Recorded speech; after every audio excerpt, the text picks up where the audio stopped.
Welcome back to Trek Trav. This is Trav. This is Star Trek Lower Decks, Season 3, Episode 1, Grounded. There will be spoilers from the get-go, and there's a lot to get through today. I'm so glad that there's more Star Trek content, so stick around for my review.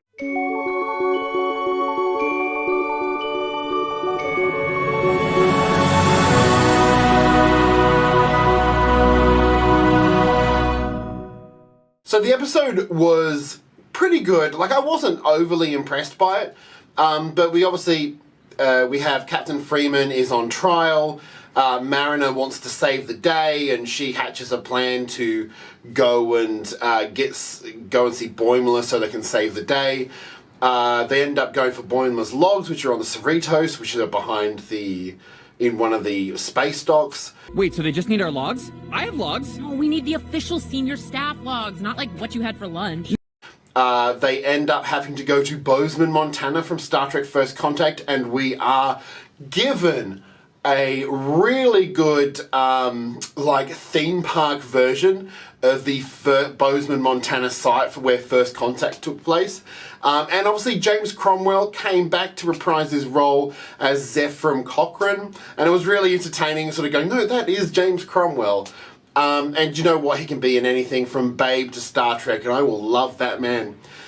We get them, obviously there's a lot of references in there. There's balloons the shape of the Enterprise, there's the Phoenix rocket going up, of which they steal to go to the Cerritos. They do take a detour at a transporter, which is meant to take them to where the Cerritos is getting repaired or in dry dock, and they meet this old man who's lovely and adorable, and none of them can actually fight him, and that was like a really cute little thing that they had.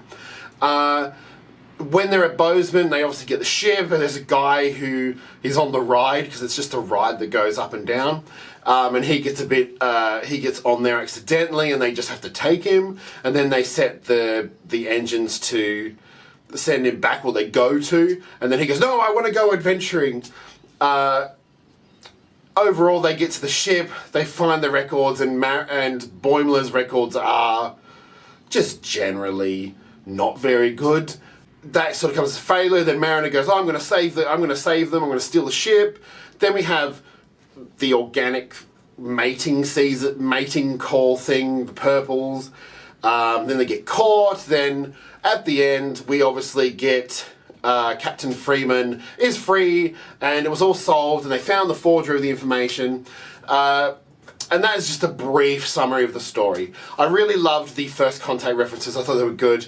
The way that the Vulcan ship was a slide, I thought that was really, really funny. The statues there of him pointing from First Contact. Statue? Oh, yeah. We obviously have Zefram Cochrane coming back. It's a nice little treat. James Cromwell coming back. The characters are really good. Beckett and Boimler really sort of take this episode intro. Tendi and Rutherford are there, but they're sort of background. Rutherford and Tendi are sort of just exploring Earth. It's really good to have the series back. I wasn't overly impressed with the first episode, but I didn't overly enjoy the second season as much as the first season. I think the nostalgia novelty wears off after a couple of seasons. I'm hoping that they do more continued story arcs. I think that the Cerritos is a great ship. I think the characters are really good. We do find out that Boimler's hair isn't naturally purple. He actually dyes it purple. We find out that he gets gas. There's a lot of little jokes in there. They're very cute. They're very nice. I wasn't super impressed by the episode, but it's the first episode of a season. And it was good. It was I was just glad that Lower Decks was back for another season. And I think that it's probably the two animated shows, it's the one that I go, oh, this is quite funny. I like the little bit of sort of adult humour that they do within the show, and I've always liked that. The opening titles, I think the only change I saw in the opening titles was they added more ships to the space battle that the Cerritos runs off. They just keep adding ships every season, so obviously they're just showing the bad guys for the season. It's a little bit Star Trek 3, it's a little bit First Contact-y. It's a really interesting sort of play on sort of all of these different tropes.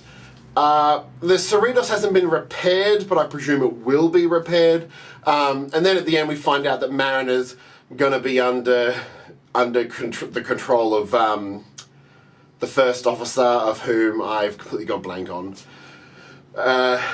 Jerry O'Connell's first officer, because when I hear his voice I just think Jerry O'Connell anyway. And you sort of see the glee in his eye, and you see Mariner just like, I cannot do this. The mum and father dynamic, it's a really interesting, it'll be good to see how the season progresses. There's obviously 10 episodes. This is the first one of a season. Otherwise, the animation looks really, really good. The theme song is still probably one of the better ones out of the new series of Trek. And it has a general feeling of welcome back to Lower Decks. It's sort of a pilot without being a pilot. It has a lot from last season sort of riding on it, but you don't need to see that to watch this. It's a really, really interesting show, because Lower Decks, I feel like they're trying to go a little bit more serious. And that's just what I felt like. I felt like the first season was wacky and funny. The second season had some funny as hell shit in it. But the third season, it just felt, this episode felt a little bit more like, we're going to be a bit more serious now. We're on our third season. And you know what? I've watched Solar Opposites by Mike McMahon, and I've watched a little bit of Rick and Morty, and the humour is much more subdued than those shows. Except for occasionally they throw in like a random, just really amazing joke. Like the Mugatu and the Naked Now simulation. But anyway, what did you think about Star Trek Lower Decks Season 3 Episode 1 Grounded? Make sure to write them down in the comments. Share this video and come back next week for your next Star Trek Lower Decks review. And have a good day, night, or wherever you are, whatever time it is.